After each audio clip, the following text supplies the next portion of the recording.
সময় ক্লাস 9-এ পরে ওরা এই সময় আমি বিয়া করছি। ওই সময় ওর বাপ মা আমার হাত পা ধরছে, ওর মেয়েরা বলো লেখাপড়া করা, ওরে আমি মাস্টার্স কমপ্লিট করাইছি। ওরে কম্পিউটার কিনে দিছি, ল্যাপটপ কিনে দিছি, ওরে ফিনিশিং এর কাজ শিখাইছি।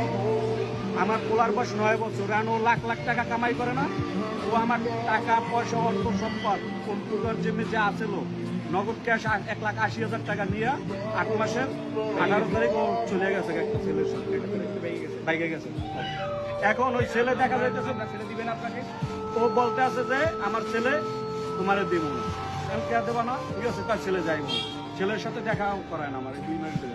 আমি কোর্টে মামলা দিছি আর আমার ডিরেক্ট দেয় কি তোমার নামে এই মামলা করবো, ওই মামলা করবো, তুমি আমার নামে মামলা টামলা করবো না। এখন আমার ও দেখা যাচ্ছে আমার না বললে চলে গেছে, আমার মামলা দিতে না, তাহলে আমার বিপদে ফেলাই করতেন একটা। আমি মামলা দিছি, ঠিক আছে, একটা আমি কোর্টেও যেমন তুই মামলা উঠে আমার ওটা দিয়ে ডিরেক্ট দেয়, খালি ডিরেক্ট দেয় একের পরে।